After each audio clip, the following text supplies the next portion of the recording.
다산 정약용 선생님은 12년의 관직 생활을 했는데요. 누구보다 일찍 벼슬길에 오르고 임금의 총애를 받으며 화려한 그런 관직 생활을 가지게 되었습니다. 그런데 이 12년보다 훨씬 긴 18년의 긴 유배 시간을 또한 보내게 되었는데요. 40세의 나이 때 형조판서 보의 역할을 했다고 해요. 만 40에. 그러니까 지금으로 치면은 장관급의 역할을 했던 건데, 그 당시 형조판서로 지내던 분이 이제 연세가 많고 노쇠하셔서 건강 문제로 형조판서 보의 역할을 40살밖에 안 된 젊은 정약용이 감당을 했던 건데요. 아마 많은 사람들에게, 특별히 임금에게 총애를 받고 있었던 이 젊은 신하를 시기하는 사람들이 굉장히 많아서 그 40의 나이에 죄를 받고 유배를 떠나게 되었습니다. 이 정약용 선생님 그 집안에, 특별히 그 형제들과 관련해서 유배를 가게 된 그 죄목 중에 하나가 천주교를 믿는다라는 거였습니다. 정약용은 이제 자기는 믿는 그 사실을 부인했지만 정약용 선생님의 형이었던 자산 정약전 선생님 같은 경우에 작년인가요? 자산오보라는 그런 이제 영화가 나와가지고 우리한테 좀 많이 알려졌는데, 천주교 신자라는 이유로 또 그 형님인 정약전은 완도로 유배를 오랜 세월을 이렇게 가게 됐었다라고 이야기를 하더라고요. 12년을 화려한 공직 생활을 했다면, 또 죄를 받아서 다산은 전라도 강진에서 18년의 공직 생활보다 훨씬 긴 18년의 유배의 세월을 보냈습니다. 그러니까 40세의 유배지로 떠나서 근 60 환갑이 다 될 때까지 유배지에서 보낸 이 세월은 중앙에서 쫓겨나고 사실은 많은 사람들의 기억에서 잊혀지고 찾아오는 사람 하나도 없고, 특별히 사랑하는 가족들과도 멀리 떨어져 지낼 수밖에 없는 참으로 암담한 그런 세월이었습니다. 근데 이 세월이 있었기 때문에 다산 정약용이 오늘날 우리에게 알려진 조선시대의 대학자가 될 수 있도록 한 세월이었다라는 거예요. 이 18년의 유배 기간을 다산은 자신을 새롭게 발견하고 자신의 몸을 세우고 학문을 처음부터 새롭게 공부하는 기간으로 삼았습니다. 그래서 자기가 공부하는 사람 학자다라는 정체성을 유배 기간을 통하여서 발견하고, 그리하여 목민심서를 비롯한 약 500여 권의 책을 그 기간 동안에 저술하였고요. 그가 남긴 그의 학문과 유배지에서의 삶을 통해 오랜 세월이 지금까지 흘렀지만 많은 사람들에게 존경을 받는 큰 이름을 남긴 분이 되었습니다. 억울하게 당한 고난이 맞습니다. 오랜 유배지에서의 생활이, 그러나 이 다산 정약용을 시대를 뛰어넘는 큰 인물이 되게 한 것입니다. 강진에서의 18년의 유배 기간은 그에게 호송세월하며 잊혀진 시간이 아니라 역사에 오래도록 기억되도록 그를 새롭게 세운 기간, 그에게도 그리고 오늘 우리에게도 유익한 시간이 된 것이에요. 욥기 전체의 지혜의 말씀 중 가장 유명한 구절이 있는 욥기 23장은요, 우리에게 하나님은 고난의 시기를 어떻게 사용하시는가를 말씀해주고 있습니다. 우리에게 허락하신 고난을 하나님은 어떻게 사용하시는지를 특별히 욥이 당한 그 고난의 모습을 통해서, 그리고 오늘 욥이 고백하는 욥의 말을 통하여서 이 고난을 어떻게 사용하시는지를 말씀해주고 계시는데요. 고난의 시기는 이 시대의 욥과 같은 우리들에게 그럼 어떠한 시기인가? 라는 것을 우리는 23장을 읽으면서 질문을 하는 겁니다. 먼저 이 하나님은 이 고난의 시기를 우리를 위하여서 어떻게 사용하시는가? 우리가 하나님을 발견하고 하나님께 나아가고 하나님께 호소하는 시기로 고난의 시기를 삼으신다라는 겁니다. 고난의 시기는요, 첫 번째로 하나님을 발견하고 하나님의 처소로 나아가는 시기가 되는 것입니다. 옛적부터 옛사람들은 우리가 커다란 시험과 고난에 들 때를 영혼의 깊은 밤이라고 불렀습니다. 왜 영혼의 깊은 밤이냐면, 오늘 욥이 고백하는 것처럼 내가 앞으로 가도 하나님이 계시지 않은 것 같고 뒤로 가도 보이지 아니하고 왼쪽으로 일하시나 만날 수 없고 오른쪽으로 돌이키시나 배울 수 없는 것 같은, 어디를 둘러봐도 하나님이 계시지 않는 것과 같은 그런 시기가 바로 고난의 시기이기 때문에 이때를 옛사람들은 영혼의 어두운 밤, 영혼의 깊은 밤이라고 불렀던 겁니다. 아무리 둘러봐도 하나님을 발견할 수 없는 것 같은 시기. 이전에는 하나님이 내 가까이에 있어서 내가 무엇을 하든지 간에 내 손을 통하여서 수고한 대로 복되게 하시고 은혜롭게 하셨다면은, 이제 이 영혼의 어두운 때에는 정말 하나님이 나를 아주 모르시는 것처럼, 나를 아주 외면하시는 것처럼, 저 멀리 계시는 것처럼 느껴지는 때인데, 도리어 그러한 상황에서도 내가 이때 하나님을 발견하고 하나님께 나아가서 하나님께 호소한다 라고 말하는 거예요. 이게 그러니까 여러분 신앙의 역설이죠. 이 고난의 때, 영혼의 어두운 밤은요, 하나님을 발견할 수 없는 때이고, 하나님께 아무리 간절히 부르짖어 간구하고 외치더라도 하나님이 귀를 막고 듣지 않으시는 것만 같은 그런 시기인데, 그럼에도 불구하고 내가 하나님의 처소에 나아가고 내 목소리를 하나님 앞에 탄식하고 부르짖고 하나님을 발견하기에 어느 때보다도 내 목숨을 걸고 생명을 거는 시기가 바로 그때다라는 거예요. 오늘 1절에요, 욥이 이렇게 말합니다. 오늘도 내게 반항하는 마음과 근심이 있다. 오늘도 내게 반항하는 마음과 근심이 있다라고 말해요. 왜 오늘도 반항하는 마음과 근심이 있느냐? 욥이 당한 그 까닭없는 고난으로 인하여서 반항하는 마음과 근심이 생긴 거예요. 그런데 여러분, 이 반항하는 마음과 근심은 누구를 향한 것이냐? 우선은 하나님을 향한 것이 아니에요. 누구를 향한 것이냐? 그를 위로해 주기 위해 왔지만 실상은 욥을 정죄하고 욥을 비난하고 욥이 옳지 않고 자기 이야기들만 주장하는, 재난을 가져다 주는 위로자인 친구들을 향한 것이에요. 내가 오늘도 그러니까 친구들을 향하여서 반항하는 마음이 있고 근심이 있다라고 말하는 겁니다. 반항한다라는 것은요, 내가 반대한다라는 거예요. 친구들이 지금까지 욥에게 했던 말, 그들이 했던 말과 논리와 지혜와 여태까지 살아온 그 모든 경험에 대해서 나는 당신들과 반대편에 있다라고 말하는 거예요. 왜냐하면은 욥이 당한 이 모든 일들은 친구들이 말한 그 정죄와 경험과 지혜와 말을 가지고서는 전혀 설명이 되지 않고 납득이 되지 않는 상황이기 때문에 나는 여러분의 말에 대하여서, 오늘도 여러분에 대하여서 반항하는 마음, 반대하는 마음이 있고 특별히 근심이 있다라고 말하는 거예요. 여기서 말하는 반항은 그래서 친구들을 향한 것이고, 그를 고난 가운데 머물게 한 세상을 향해 하는 말입니다. 욥이 하나님을 발견하고 하나님께 나아가고자 하는, 그래서 가장 그 중요한 이유는 뭐냐?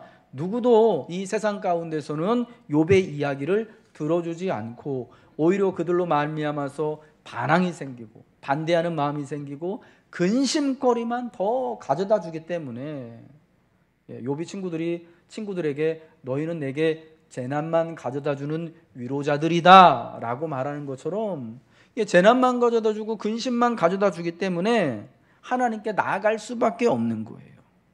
세상은, 또 이웃들은, 친구들은 내 말을 들어주지도 않고 공감하지도 않기 때문에 하나님께 나아가서, 비록 내가 이런 상황에서 앞으로 가도 하나님이 보이시지 않는 것 같고 뒤로 가도 계시지 않은 것 같고 오른쪽으로 돌아도 발견할 수 없고 왼쪽으로 돌아도 하나님이 계심을 볼 수 없는 상황이지만, 그래도 내 이야기를 들어주실 분은, 내 안에 있는 이 근심을 덜어주실 분은 하나님밖에 없다라는 것을 자각하고 하나님께 나아가서 하나님을 발견하기 위해서 수고하는 것이죠. 왜냐? 지금은 내가 하나님을 발견할 수 없고, 지금은 내가 하나님이 내게 귀를 막으신 것 같더라도 그래도 내 말을 들어주실 분은 하나님이고, 내 사정을, 내 상황을 공감해 주실 분은 이 땅에 오직 하나님밖에 없음을 욥이 무지막지한 고난을 통하여서 깨달았기 때문입니다. 오늘 본문 6절에 보니까 하나님이 바로 거기 계시며 내 말을 다 들으시는 하나님이다 라고 말씀하고 있습니다. 6절과 7절의 말씀 우리 같이 한번 읽겠습니다. 시작. 그가 큰 권능을 가지시고 나와 더불어 다투시겠느냐? 아니로다. 도리어 내 말을 들으시리라. 거기서는 정직한 자가 그와 변론할 수 있은즉 내가 심판자에게서 영원히 벗어나리라. 욥기 38장이 되어서야 비로소 하나님이여 욥기에서 등장하십니다. 그래서 폭풍 가운데 하나님이 등장하셔서 말씀하시죠. 무지한 말로 이치를 가리는 자가 누구냐라고요. 그동안 하나님은요, 욥의 이야기, 욥이 하나님을 찾고 하나님께 탄식하며 아래는 욥이 하나님을 향해 호소하며 자신의 의로움을 변로하는 말들을 하나님은 찬찬히 전부 들으시고 계셨던 거예요. 여러분, 그래서 욥이 고난 가운데 친구들과 이렇게 막 변론하면서 왜 하나님은 아직까지 우리 가운데 말씀하시지 않을까? 왜 내 귀에 대고 하나님이 응답하시지 않을까? 내가 이토록 하나님을 찾고 부르짖는데도 불구하고 왜 하나님을 발견할 수 없었을까 하는 이유가 바로 여기에 있는 거예요. 뭐냐? 하나님은 욥의 모든 말을 듣고 다 들은 후에 말씀하시는 것이죠. 아직 욥의 말이 다 끝나지 않았기 때문에 욥기 27장부터 37장까지요. 욥이 친구들과의 그 논쟁이 다 끝난 다음에 친구들에게 하고 싶은 말을 다 하고 난 다음에도요, 하나님 앞에 탄식하고 간구하고 청원하잖아요. 하나님, 내가 하나님을 발견하기 위해서 하나님께 나아갑니다. 하나님 어디 계십니까? 하나님 지혜가 무엇입니까? 하나님 고난의 이유가 무엇입니까? 인생이 무엇입니까? 하나님의 질서가 무엇입니까를 또 이 고통에 찬 모습을 가지고 하나님 앞에 부르짖는 그 소리를 하나님은 찬찬히 한마디 한마디를 또박또박 하는 그 말을요, 하나도 잊지 않으시고 다 듣고 경청하고 계셨던 거예요. 그래서 하나님이요, 오랜 세월 동안 얼마나 욥기에서 말하는 얼마나 오랜 세월이 지났는지는 모르겠지만 하나님이 그 세월 동안 친구들에게도 그리고 욥에게도 말씀하시지 않으셨다가 마침내 욥이 할 말을 자기의 속에 있는 그 모든 말, 친구들에게 대하여서 반항하는 마음과 근심이 있는 그 모든 말들을 다 토로해 놓고 난 후에서야, 그제서야 비로소 하나님이 폭풍 가운데 나타나셔서 폭풍과 같은 목소리로 우레와 같은 음성으로 욥에게 친구들에게 말씀해 주시는 겁니다. 여러분, 이것이 하나님의 놀라운 은혜이고 위로인 거예요. 여러분, 아직 내가 간절히 하나님 앞에 부르짖고 기도하고 있는데, 작정하여 기도하는데 아직 하나님의 응답이 없는 것 같은 분들 혹시 계시나요? 하나님은 내게만 응답하지 않으시고 하나님은 내 음성에만 귀 기울이지 않으시는 것만 같은 분들 계시나요? 여러분, 아니에요. 하나님이 왜 말씀하지 않으시냐? 지금 우리의 말들을요, 듣고 계시기 때문이에요. 내가 하고 싶은 말을, 하나님께 아랠 말을 다 아랜 다음에야 비로소 하나님은 그 말을 다 들으시고 우리에게 응답하시는 것입니다. 말씀하시는 것임을 믿으시기 바랍니다. 그러므로 먼저는 우리가 해야 할 일은 뭐냐? 고난 가운데, 고통 가운데 하나님을 찾고 하나님께 나아가서 부르짖는 거예요. 내 심장에 새겨지고 뼛속에 새겨진 그 모든 내 마음, 반항하고 싶고 근심하고 싶은 그 모든 마음과 말들을 다 하나님 앞에 토로하는 것입니다. 여러분, 그렇게 하게 될 때에 하나님은 비로소 나의 말을 다 들으신 이후에 비로소 하나님은 폭풍 가운데, 또 폭풍이 지나간 그 고요함 가운데 하나님의 음성을, 또 하나님의 뜻을, 하나님의 지혜를 우리에게 알려주시는 것입니다. 그러나 욥기에 나오는 욥의 친구들, 재난만 가져다주는 위로자들이라고 말한 욥의 친구들은 어떻습니까? 우리가 지난주 욥기 21장 3절에서 말한 것처럼 욥이 말을 다 마치기도 전에 욥의 이야기를 다 듣지도 않고 욥을 정죄하고 비난하고 조롱하지 않습니까? 너희는 내 말을 다 들어라. 내 말을 다 들은 후에야, 그 후에야 나를 조롱해도 해라 라고 욥이 말했잖아요. 여러분, 기억나시죠? 여러분, 그것은 친구들이 욥의 말을 다 듣지도 않고 욥의 말을 싹둑 끊고 욥을 틀렸다라고 말하고 정죄했던 상황을 말하는 거 아니겠습니까? 사람은 내 말을 다 들어주지 않습니다. 여러분, 한 말 또 하고 한 말 또 하고 우리가 기도할 때 그러잖아요. 사실은 내가 아프고 괴롭고 힘든 일이 있으면 사실은 매일같이 나와서 하나님 앞에 간구할 때 늘 똑같은 말을 하는 거거든요. 근데 여러분, 그 똑같은 내 탄원과 넋부리를 사람한테 한번 해보세요. 내 가장 가까운 친구가 맨날 찾아와가지고 내한테 맨날 똑같은 얘기를 1시간씩 하고 간다, 2시간씩 하고 간다 그러면 여러분 어떠시겠어요? 아, 내일은 쟤 안 왔으면 좋겠다 싶은 마음 안 들겠습니까? 우리 와이프가, 우리 남편이 맨날 술만 먹고 들어와가지고, 술 먹고 들어오면 나한테 맨날 똑같은 얘기만 한다고. 옛날에 우리 어머님들 그렇게 참 힘드신 분들 많았어요. 남편이 술만 먹고 들어오면은 막 그냥 맨날 똑같은 주사 부리고 막 하느라고 그냥 얼마나 속에 쌓인 것이 많으셨으면 그러셨겠어요. 들으면서도 내일은 안 그랬으면 좋겠다, 모레는 안 그렇겠으면 좋겠다, 언제쯤은 저 얘기 안 듣고 살았으면 좋을까, 이런 마음 갖잖아요. 사람은요, 그 이야기를 다 못 들어주는 거예요. 여러분, 그런데 하나님은요 얼마나 좋으시냐면, 우리가요 똑같은 얘기를, 똑같은 그 하소연을요 친구에게 하듯이 하나님 앞에 나가서 똑같은 그 얘기를요 일주일을 하고 보름을 하고 한 달을 하고 1년 이상을 하더라도요 하나님은요 다 들으시는 거예요.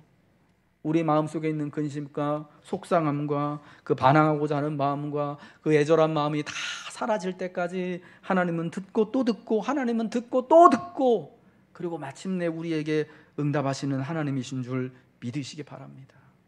여러분, 그래서 고난 중에 우리가 할 일은 뭐냐면요, 하나님께 나아가서 하나님을 찾고 하나님께 부르짖는 것임을 믿으시기 바랍니다.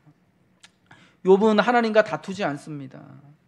까닭을 알 수 없는 이 말할 수 없는 탄식과 고난이 하나님으로부터 온 것임을 고백은 하지만, 그러나 이 고난을 허락하신 하나님과 더불어 나는 다투지 않는다고 말합니다. 아니, 사실은 하나님이 욥과 더불어 다투지 않으시는 거죠.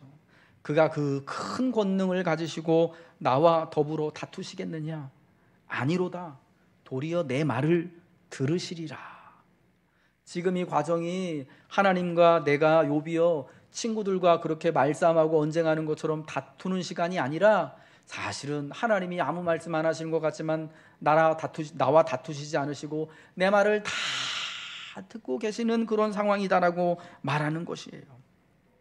욥이 이해하기로는 하나님이요 그 큰 권능을 가지고, 그 지혜를 가지고 자신과 다툴 이유가 없는 거예요. 여러분, 그렇지 않습니까? 하나님이 왜 우리와 더불어, 욥과 더불어 다투지 않으시느냐? 일일이 하나님은요 하나님이 행하시는 그 일을 우리에게 설명할 필요가 없으신 거예요. 그건 우리를 무시해서가 아니라 사실은 우리를 배려해서 그러시는 건지도 모릅니다. 왜냐? 우리가 하나님의 큰 일들을 다 보게 된다면, 다 듣게 된다면, 여러분, 우리가 감당할 자신이 있겠습니까? 감당이 안 되는 거거든요. 그래서 하나님은요 일일이 다 설명하지 않는 겁니다. 우리가 어린 아이들한테요 엄마 아빠가 하는 일들이요 다 신기해 보이고 너무 호기심 많아 보여요. 그래서 막 애들이 막 이것저것 막 어릴 때는 막 꼬치꼬치 캐묻잖아요. 그때 여러분 아이들한테 뭐라고 얘기하셨습니까? 얘야 다 크면 알게 된다. 너 크면 알게 돼. 내년이면 알게 돼. 20살 되면 알게 돼. 나중에 시집가고 장가가면 알게 돼 라고 얘기하지. 그거 일일이 다 설명해 주려고 애쓰는 부모님 없지 않습니까? 할 수도 없고, 이야기한다고, 지금 말한다고 이해할 수도 없고 알아먹을 수도 없기 때문이죠. 그래서 하나님은 사람들과는 달리 욥이 하는 모든 말을요 고난당하는 이들의 모든 간구와 탄식을 들어주신다고 말합니다. 만약 하나님이 욥과 다툰다면 욥이 어찌 이 많은 말들을 하나님께 쏟아낼 수 있겠어요? 욥이 나중에 고백하는 것처럼 1000마디에 한마디도, 100마디에 한마디도 하나님 앞에 대답할 수 없어서 그저 욥이 말하는 것처럼 손으로 내 입을 가릴 뿐입니다 라고 말할 수밖에 없지 않겠습니까? 다 욥이 그냥 안에 있는 말을 다 하도록 하나님은 들으시고 계심을 여러분 믿으시기 바랍니다. 이게 그래서 우리에게 놀라운 은혜인 거예요. 우리가 기도할 때 하나님의 응답이 없다고, 하나님이 왜 사람을 통해서 혹은 말씀을 통해서 이런저런 상황을 통해서 내 귀에 들려주시지 않는다고 여러분 실망하지 마세요.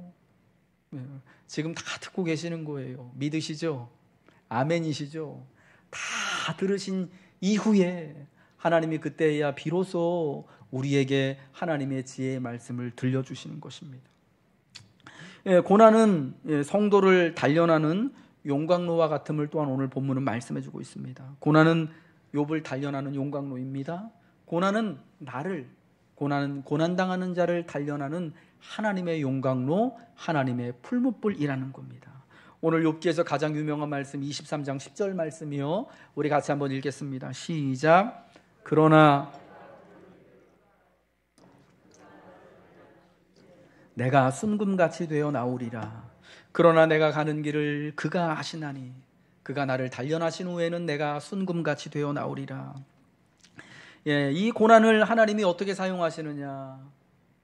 까닭없는 이 고난, 하나님이 나를 단련하시는 걸로 내가 가는 길이 불의한 길이 아님을 다 아시는 그 하나님께서 지금 이 어려움의 때를 통하여서 나를 단련하시고 그 후에 내가 마치 저 용광로에서 풀무불에서 재련된 순금과 같이 모든 불순물이 떨어지고 모든 의심과 불신이 사라진 정금과 같은 상태로 나올 것을 고백하는 것입니다. 여러분, 우리를 용광로에 집어넣은 이 재련할 순금처럼 만드시기 위하여서 하나님은요 가시들을 사용하셔요. 언제나 우리에게는요 가시 역할을 하는 사람들이 있어요. 고난당할 때, 시험당할 때 우리가 여러분 사실은 물건 때문에 힘든 적이 있습니까? 가장 시험의 문제가 될 때 고난당하는 것은 사실은 사람 때문이에요. 관계 때문이에요.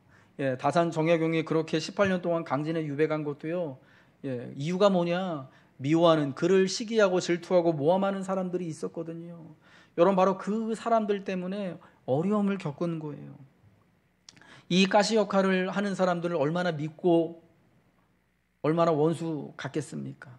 그런데 여러분요, 하나님이 이 가시들을 통해서요, 우리를 죽이시는 게 아니에요. 가시가 그 가시로 찔림을 통하여서 우리의 속살이 더욱더 든든하고 강하게 단단하게 연단하시는 겁니다. 여러분, 그래서 내게 가시 역할을 하는 이들을요, 우리가 너무 또 좋아질 수는 없겠지만 그렇다고 너무 미워할 필요도 없는 거예요. 또한 동시에 내게 가시 역할을 하는 이들이 있다면 여러분, 그 가시들을 통하여서 나를 하나님이 귀하게 지금 재련하신다, 연단하신다라고 고백하시길 바랍니다. 물론 우리 삶에 가시가 좀 없었으면 좋겠어요.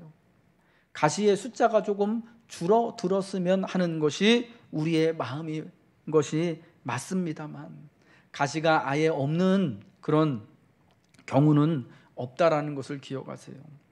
또한 가시 역할을 하는 이들은 언제나 나와 가장 가까이 있는 이들이다라는 겁니다. 우리는 모르는 사람 때문에 괴로움 당하지 않습니다. 나랑 전혀 생판 관계없는 사람 때문에 힘들거나 시험에 들지 않아요. 언제나 나를 사기치고 등쳐먹는 사람은 가까이 있는 사람들이잖아요. 욥의 세 명의 친구들, 원래는 욥을 위로하기에 왔지만 이제는 욥을 정죄하고 욥의 원수처럼 구는 이 친구들을요, 욥에게 가장 가까이 있었던 그런 사람들이에요. 그러니까 이 재난을 당했을 때 저 멀리 동방에서부터 욥의 소식을 듣고 그들이 한나란시의 약속에서 함께 욥을 위로해 주기 위하여서 도착한 것 아니겠습니까? 하지만 그러나 어느샌가 욥을 원수처럼 여기고 욥의 고난은 욥이 하나님 앞에 불의한 죄를 지어서 정죄당하는 것이다 라고 욥을 정죄하게 되는 것 아니겠습니까? 욥은 그래서 위로를 받기를 원했던 친구들로 인하여서 더 깊은 좌절과 상처를 받게 된 거예요. 여러분, 오늘날 우리에게도 똑같습니다. 내게 가시 역할을 하는 사람들은 언제나 가까이 있어요. 왼수 같은 사람들이 사실은 너무너무 가까이 있는 것이죠. 그렇다고 여러분, 우리 가까이 있는 우리 서로가 가시라는 게 아니라 여러분, 항상 가시가 있다라는 거, 또 내 가까이 있다라는 것을 기억하면서, 그러나 저 가시 때문에 찔려서 내가 어떻게 되는 것은 아니에요. 가시 때문에 내 생명이 해해지고 내가 상하고 죽는 것은 아닙니다. 아프고 찔려서 괴로울 수는 있지만 그러나 궁극적으로는 하나님은 그 가시들을 통하여서 나를 연단하시고 나를 더욱더 단단하게 아름답게 변화시켜 주시는 것임을 믿으시기 바랍니다. 하나님은 고난의 시기를 통하여서 그럼 우리를 어떻게 연단하시느냐? 이 고난을 통하여 또한 하나님의 지혜를 사모하게 합니다. 하나님의 지혜를 발견할 수 있도록 하는 것입니다. 저는 이것이 정말 놀라운 고난의 신비이고 고난의 은혜다라고 말씀드리고 싶습니다. 하나님이 나를 단련하신 후에 내가 정금처럼 순금같이 되어 나오게 되는 것은 어떤 것일까요? 이 고난을 통해 여러분, 운동선수들이 열심히 운동해가지고 진짜 막 식스팩을 장착하고 대단한 근육질의 몸이 되는, 여러분, 그게 순금같이 되어 나오는 것일까요? 운동을 업으로 하는 사람들에게는 그게 순금같이 되어 나오는 것이 될 수 있겠죠. 그러나 욥이나 우리 대부분의 경우에는 그러한 것이 아니라 내가 순금같이 되어 나오게 되는 것은 하나님에 대한 하나님의 지혜라는 것, 하나님의 지혜임을 믿으시기 바랍니다. 왜냐하면 욥기 전체가 하나님의 지혜의 말씀이기 때문입니다. 고난에 대하여서, 악의 문제에 대하여서, 또 하나님의 뜻과 역사에 대한 것을 묻고 답하는 지혜를 말씀하고 있는 거예요. 분명 욥기 말씀은 시편과 같은 시가서예요. 기도와 탄원이 담긴 시가서입니다. 또한 동시에 잠언이나 전도서와 같은 지혜의 말씀을 담고 있는 지혜 문학이기도 하는 거예요. 우리가 지난주 금요일날, 목요일날 본 욥기 28장 말씀 여러분 기억하시나요? 욥기 28장 말씀은 지혜의 노래라는 타이틀이 붙어 있는데, 그 28장에서요 욥은 금과 은과 철과 동과 같은 이 귀한, 사람에게 우리가 살아가는데 정말 귀중하게 여기는 이 보화들을 캐내는 인간의 지혜와 능력을 노래합니다. 사람이 금과 은과 철과 동과 같은 이 귀금속을 만드는, 이 보화를 만드는 것을 얻기 위해서 어둠을 뚫고 끝까지 탐지하여 어둠의 그늘과 죽음의 그늘에 있는 그 광석도 탐지한다고 노래합니다. 감추인 보화를 발견하기 위해 죽음의 그늘에까지 내려가는, 그러니까 저 스올에까지 보화를 찾기 위해 내려가는 사람의 모습에서 금이나 은이나 철이나 동과 같은 이 보화들이 얼마나 귀하고 가치 있는 것들인지를 알게 됩니다.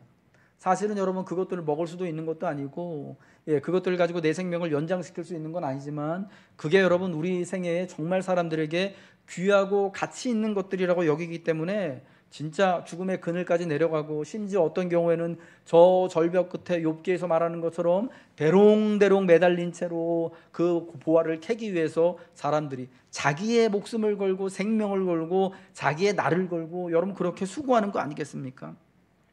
귀한 것을 찾고 얻기 위해 사람은 자신의 생명까지 담보하는 최고의 수고, 최선의 헌신을 하는 것입니다. 그런데 여러분 성경이 말씀하는 이보다 더욱 귀한 보화를 발견하기 위해 더욱 귀한 보화가 있다라고 말씀하는데, 금은 철 동보다 더욱 귀한 보화가 바로 오빌의 금보다 더 귀한 하나님의 지혜다라는 거예요. 이것보다 더욱 귀한 이 하나님의 지혜의 보화를 발견하기 위해서 우리는 더 많은 헌신하는 자세와 우리의 생명을 거기에 걸 수 있는 믿음의 자세가 있어야 한다라는 것입니다. 복음 속에 나오는 보화를, 밭에 감추인 보화를 발견한 농부와 같은 심정을 가지고 이제 그 보화를 내 것으로 삼기 위하여서 자신이 가지고 있는 것을 몽땅 처분하여서 거기다 다 올인할 만큼 여러분 그런 헌신과 또 수고하는 자세가 이 오빌의 금보다 귀한 하나님의 지혜를 누리기 위한 우리의 믿음의 모습, 삶의 지혜로운 자세가 된다라는 것입니다. 금이나 은이나 철과 동의 보화보다 더욱 귀하고 소중한 것이 바로 하나님의 지혜인 거예요. 이 보화들은 금과 은과 철과 동의 보화는 인간의 능력과 재능과 수고로 발견할 수 있습니다. 인간은 저 죽음의 그늘까지, 저 깊은 땅속 깊은 곳까지 내려가서 그 보화를 캐내올 수 있습니다만, 그러나 욥이 말하는 것처럼 하나님의 지혜는 어디서 얻는지, 어디에 있는지 사람이 알지도 못하고 사람이 사는 땅에서 찾을 수 없대요. 욥기 28장 12절과 13절 볼까요? 읽겠습니다. 시작. 그러나 지혜는 어디서 얻으며 명철이 있는 곳은 어디인고 그 길을 사람이 알지 못하나니 사람 사는 땅에서는 찾을 수 없구나. 하나님은 하나님의 지혜를 가지고 세상을 창조하셨습니다. 저 하늘과 땅의 경계를 지으시고 하나님의 지혜를 따라서 질서 있게 하신 거예요. 여러분 그래서 이 땅에서 오직 하나님만이 하나님의 지혜의 길을 아시며 그 지혜가 있는 곳을 아신다라는 거예요. 그래서 하나님의 지혜를 얻기 위해서는 하나님께로 나아가는 수고를 해야 되는 거예요. 하나님을 찾아 하나님의 성소로 나아가, 오늘 본문에 말하는 하나님을 발견하고 그의 처소에 나아가. 여러분 이 그의 처소가 하나님의 보좌가 있는 곳, 또 성경의 언어로 표현한다면 하나님의 성소이고 하나님을 예배하는 처소인 것이죠. 바로 그 성소에 나아가 하나님 앞에 나의 탄원을 아뢰며 그분의 지혜의 말씀을 들을 때에만 우리 하나님을 가까이 할 때에만, 하나님의 처소에 나올 때에만 하나님의 지혜, 오빌의 금보다 귀한 하나님의 지혜를 마침내 발견하고 얻게 되는 것입니다. 고난은 우리를 단련하여 마침내 정금과 같이 나오게 하는데, 하나님에 대하여, 하나님의 지혜에 대하여 단련하고 정금과 같이 재련하시는 것입니다. 성경에 의하면은요, 지혜가 바로, 이 하나님의 지혜가요, 우리가 왜 더 많은 금보다 지혜를 사모해야 하냐? 잠언서 말씀에 의하면 이 지혜가, 특별히 하나님의 지혜가 세상의 어떤 정금보다, 오빌의 금보다 훨씬 더 귀하고 가치 있는 것이기 때문에 그렇다라는 것입니다. 여러분, 욥기가 말씀해 주는 것은, 그럼 이 세상의 어떤 금은보화보다도 더욱더 가치 있고 귀한 이 지혜가 바로 하나님께서 고난이라는 것을 통하여서 우리로 하여금, 우리에게 가져다 주시고 발견하게 하신다라는 것입니다. 금맥을 찾기 위하여서, 그 은혜의 광맥을 찾기 위하여서 사람들이 땅속 깊은 곳으로 내려가고, 때로는 진짜 죽음의 골짜기를 건너서 죽음의 바다로 들어가서, 강물에 들어가서 거기서 목숨을 걸고 금을 캐고 재련하고 정제하여서 마침내 얼마 안 되는 그 금을 발견하게 되는 것처럼, 여러분, 그런 수고와 어려움을 겪는 것처럼, 자기의 목숨을 걸고 하는 것처럼, 여러분, 고난의 때에 누구든지 다 자기의 삶과 자기의 육신을 가지고 시험을 당하고 애통을 당하고 어렵지 않습니까? 그것이 마치 금은보화를 찾기 위하여서 생명을 내거는, 여러분, 그러한 모습을 보이는 것처럼, 여러분, 그러한 헌신과 결단을 하는 것처럼, 고난이 우리에게 하나님의 지혜를, 우리의 생명을 걸고 고난을 통하여서 발견하게 하는 용광로 같고 재련소 같다라는 것입니다. 하나님의 지혜를 아는 것이 중요한 이유가 있습니다. 하나님은 지혜로 땅의 기초를 세우셨고, 세상 모든 만물을 지혜를 따라 지금도 질서 있게 하시고 이끄시기 때문입니다. 까닭없는 고난을 당하고 있는 욥의 모든 사정 역시 하나님의 지혜를 따라서 되어진 것이죠. 그래서 지금은 이 고난을 설명할 수 없고 이해할 수 없으나, 그래서 정말 죽을 것 같고 답답해 미칠 것 같은 욥이 마침내 고난을 통하여서 하나님을 발견하고 하나님이 또한 지혜를 주신다면 깨닫게 되어져서, 이 모든 당한 이 모든 일들이 바로 하나님의 지혜 가운데 이해가 되어지고 설명이 되어지고 마침내 다 받아들여져서 정금과 같이 되어지는 은혜를 누리게 되는 거죠. 여러분, 그래서 하나님의 지혜를 발견하는 것이 너무나 중요한 것이에요. 욥이 답답한 이유는 더욱 답답한 것이 이유를 모른다는 것인데, 하나님의 지혜를 발견한다면 그 모든 시험에 대한 내막을 알게 되는 것으로 욥의 억울함과 답답함이 사라지게 되는 거 아니겠습니까? 야, 욥아, 네가 친구들이 말한 것처럼 내게 불의하여서 너를 이렇게 시험한 것이 아니라, 내게 이 큰 환난이 닥친 것이 아니라, 네가 나에게 세상에 누구도 착할 수 없는 경건한 나의 의인이고 나의 사람이기 때문에 이 일을 겪은 거야 라는, 여러분, 그 하나님의 뜻을 알게 되어지면 여러분, 마침내 그 고난을 뚫고 정금과 같이 나오고 우뚝 서게 되는 것이죠. 그래서 우리는 하나님의 지혜를 구하는 거예요. 고난이 하나님의 용광로가 되어져서 그곳에서 우리의 모든 안에 있는 불순물들, 생각과 사고와 연약하고 불의한 것들이 떨구어 나가고, 하나님의 지혜에 대한 하나님께서 주시길 원하시는 순도 높은 지혜로, 하나님의 은혜로 우리를 세워주시는 것입니다. 이러한 하나님의 지혜는 고난의 자리를 통해 탐구하게 되고 마침내 발견하게 됩니다. 욥의 모든 입의 고백들, 그리고 지금부터 하나님이 등장하실 때까지 탄식하며 지혜를 간구하는 모든 순간들을 통해 하나님의 지혜에 이르는 길을 따라 걸어가는 것이 되는 것임을 믿으시기 바랍니다.